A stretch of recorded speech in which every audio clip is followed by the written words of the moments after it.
If your makeup looks good but something feels off, there is usually a reason. Not the products, not the price of the brand, it's placement, blending, and technique. Today I'll show you what actually makes a face look polished, lifted, and chic, and the small mistakes that can make makeup look flat or unfinished. Look at the before and after, our favorite part, and let's begin. And of course, let's start with how many people usually do their makeup. Nothing is wrong here, but look closer. The skin is a bit flat, the blush sits a little low, and the brow is slightly heavy. Everything is technically correct, but the face doesn't look polished or modern anymore. And this is the difference we are fixing today. Mistake number 1, skipping SPF and moisturizer. So, usually using a lightweight SPF stick, it melts easily into the skin and works beautifully with all types of foundations, both water-based and silicone-based. It doesn't crease and it doesn't look cakey. And this SPF also works like skincare, almost like a moisturizer, so you don't need 4 separate prep steps. And I apply it generously and blend it with my fingertips. It's fragrance-free and it smells like nothing, and I'm obsessed with that glow. The glow is amazing, glass skin, healthy, radiant, non-sticky. I know it's very hard to find an SPF that does all of it. If you've been watching me since the beginning of my YouTube journey, you know I've been using this one almost the entire spring and all summer. So my future recommendation, yes, many people still skip SPF just because of it's sticky or gives that white cast. So please be careful and find your favorite one. Mistake number 2, foundation, wrong tone and undertone. And first, if you see separation in the bottle, always shake it before using. Also, don't pump foundation directly onto your face skin. Like this, you can control how much product you apply and it usually creates a thick, heavy layer. Dirty brushes, a huge no. Wash them with antibacterial soap every evening before bed. They will be dry by morning. Avoid using foundation that is too dark if the rest of your body is still light. And if you love a deeper tone, that's fine, like a soft fake tan, but make sure you blend it properly. Don't forget the hairline, ears, and the neck. By the way, this can save you time. Sometimes you can skip concealer just because the orange foundation tone naturally neutralizes blue and purple tones around the eyes. From a distance, it may look fine, but up close, look at the pores around the nose and the smile lines and forehead. Thick layers of foundation settle into the fine lines and emphasize texture throughout the day, especially if you are expressive. So what to change? I recommend switch to a clean brush first, and if you want a very thin skin-like layer, use a kabuki brush. Thousands of bristles polish the skin beautifully. To create the exact texture my skin needs today, I mixed 2 foundations. A lightweight matte from Armani and a radiant, long-lasting, high-pigmented one from Natasha Denona. I also slightly lightened the tone. I mixed 2 shades, winter and summer, to get something perfectly in between. And always warm the foundation on the back of your hand first with the fingertip before applying. And look at the glow, not flat matte, just a healthy, soft radiance, almost like a buttery texture. And when you warm it up, it blends easier, spreads faster, and looks more natural on the skin. See how effortlessly the kabuki brush distributes it? Just a few strokes and the skin looks smooth, healthy, and alive. This type of glow, not wet, not greasy, is especially beautiful on more mature skin. Over time, we naturally lose collagen and the glow, and the skin can start to look flat while texture becomes more visible. Proper hydration and the right foundation finish can fix this in seconds. If you need more coverage, you can build it with the hourglass brush I showed earlier, and I also love this brush for blush and contour. It's beautifully shaped and works well for any face size and proportions. Mistake number 3, over-powdered skin. Powder is not the enemy, but too much powder removes life from the face. Flat skin equal makeup looks cheaper, and control dimension makeup looks sophisticated. I call it smart makeup, only where it's needed, not just where the brush swipes because of the size or too much product on the brush. No, and always analyze. Even what I say, I can make mistake too. If you have oily skin and pores are visible not only in the center but all over the face, you need to set your foundation, even if it has a matte finish. That's okay. If you have any other skin type, apply powder only where it's necessary. Smile lines, pore areas, and the T-zone. Around the eyes only if you don't have visible texture there, or use a very small amount. Not too much. Control your application. Stop at the right moment. It's hard, I know. And the skin around the eyes is very thin. We can apply layer after layer and expect a filtered effect. It's our face, not a mask. So how to do it correctly? First, make sure there are no creases. And then take a powder.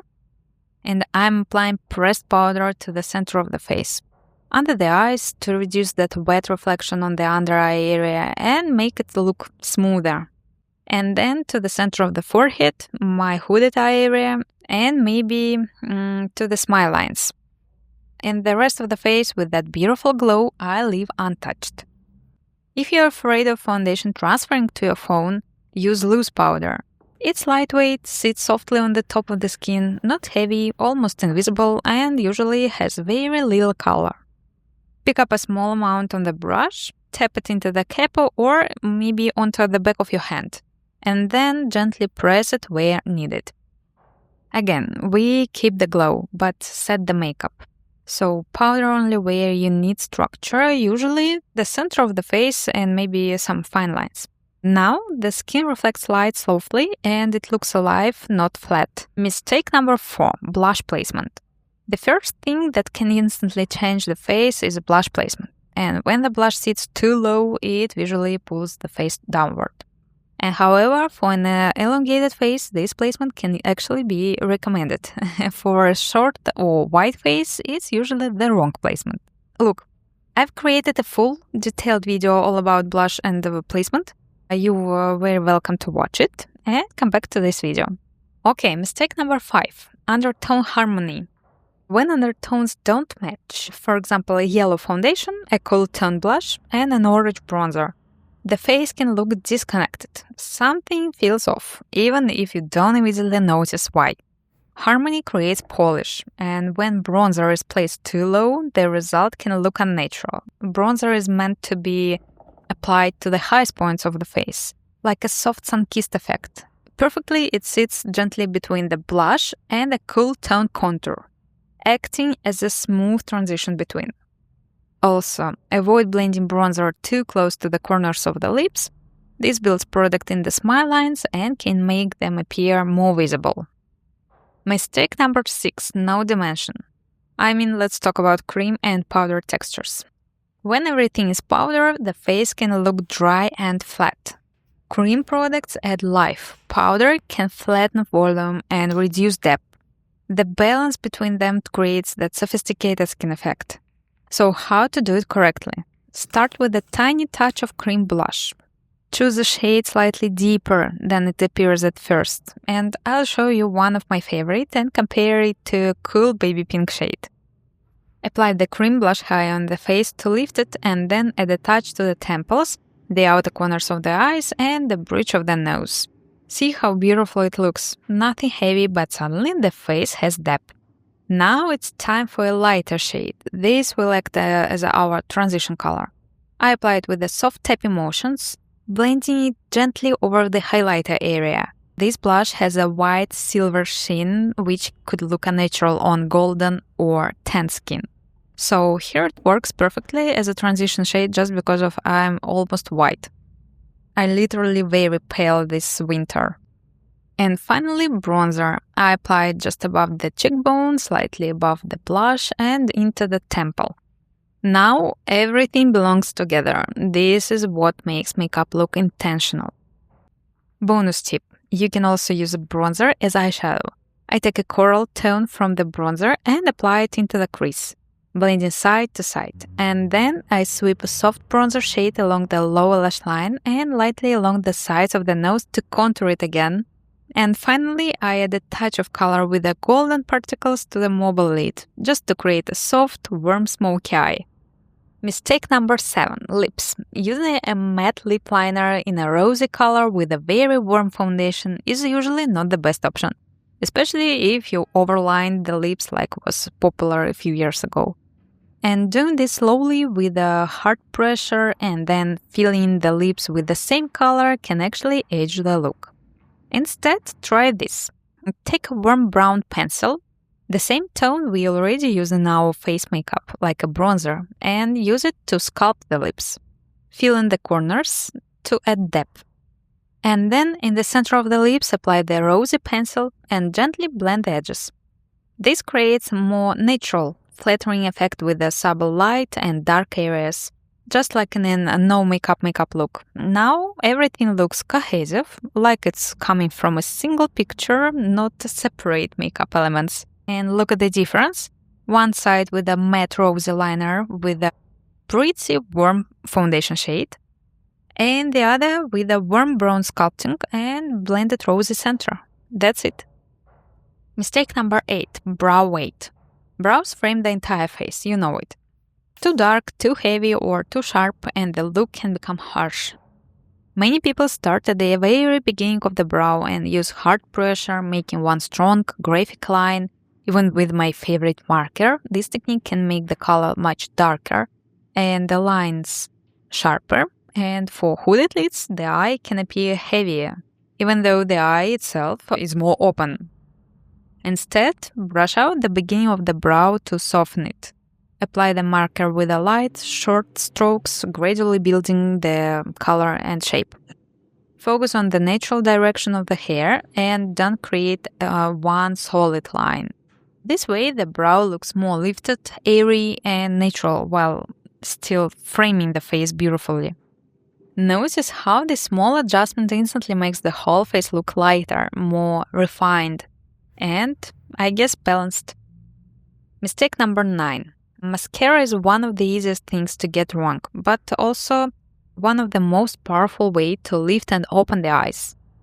Don't overload the brush. Too much product makes lashes heavy, clumpy, and can weigh down the eye. Don't pump the wand in the tube. This adds air, dries out the mascara faster, and causes clumps. And actually, don't leave old mascara on your lashes. Replace every 3, maybe 4 months. Old mascara dries out, clumps, and can damage lashes and maybe even your eyes if you are especially wearing contact lenses as I do. Instead, curl your lashes first. Even a tiny curl opens the eyes and prevents lashes from pointing downward. Build in layers. Apply one thin layer, let it dry slightly, and then add another if needed. This keeps lashes separated and avoids heaviness. Focus on the outer corners. Slightly emphasize the outer lashes to lift and elongate the eyes if needed. And wiggle at the roots. Light wiggle motions adds volume and grip without clumping. And I like to finish with my favorite lipstick from YSL. It's soft, versatile, and flattering on almost every skin tone. It adds instant polish, feels luxurious, and can go from daytime chic to evening glam just in the seconds.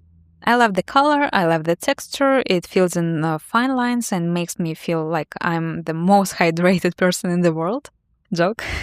You can even warm it up and dab a little on the cheeks for a soft, cohesive glow. Just be careful if you have sensitive skin or blemishes. Avoid rubbing lipstick onto the skin in those areas. Just use the lipstick only on the lips. That's it. So that's it. Same face, same products, but different placement, different technique, different blending. And this is what makes makeup look expensive. Not the price, but the structure behind it and the technique, the logic. Tell me honestly, which mistake do you recognize the most? Blush placement, too much powder, undertone, brows, lips.